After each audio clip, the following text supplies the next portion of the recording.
எழுச்சியும்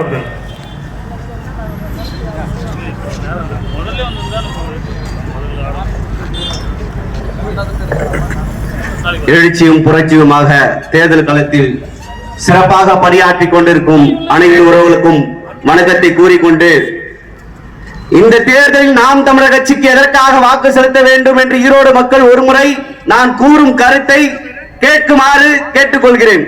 திமுக வென்றால் என்ன? மறுபடியும் ஆட்சியை பிடிக்க ஆல்ரெடி ஆட்சியில் இருக்கிற திமுக இந்த ஒரே ஒரு சட்டமன்ற வேட்பாளரை வெற்றி பெற செய்து என்ன இருக்கிறது? மேலும் தன் அதிகாரத்தை தக்க வைப்பதற்காக இந்த தேர்தலில் அவர்கள் அற்ப பணத்தை கொடுத்து வாக்கு கேட்டுட்டு இருக்காங்க.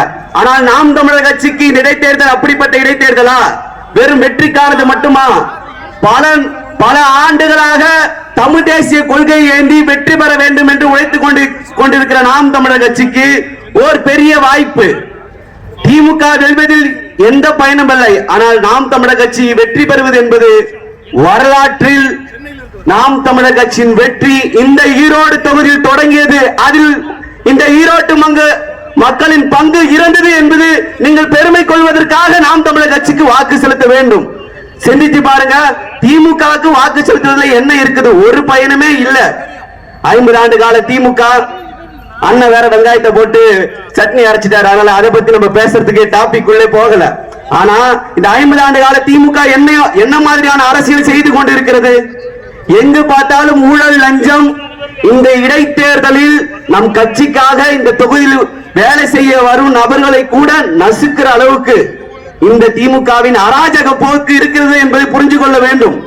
எங்கேயும் மீட்டிங் போட விடாம, பிரச்சாரத்துக்கு போற இடத்துல திருட்டு பையன் 4 பேர் மூத்திர சந்துக்குள்ள இருந்து வரா மாதிரியே வரான். நம்ம கொடியோட பசங்க போறத பார்த்தா 6 பேர் அப்படியே அலேக்கா எனக்கு எதுக்கும் அப்பா உனக்கு வேற கடையில பொருள் ஜாமான் வாங்கி தரமாடுற மாதிரி தப்பிச்சு ஓடுறான். அப்போ இவர்கள் இருட்டில் வந்து பணத்தை கொடுத்து ஓட்டுவார்கள். நாளை இருட்டில் வந்து இந்த நாட்டையை திருடி செல்வார்கள். தயவு செய்து திராவிட திருட்டு கும்பலுக்கு வாக்கு செலுத்தாதுங்கள். மாற்றத்தை உருவாக்க வழிதாங்கி நிற்கும் இந்த ஒளி வாங்கு சின்னத்தில், மைக் சின்னத்தில் வாக்கு செலுத்துங்கள். நன்றி, வணக்கம். நாம் தமிழர்.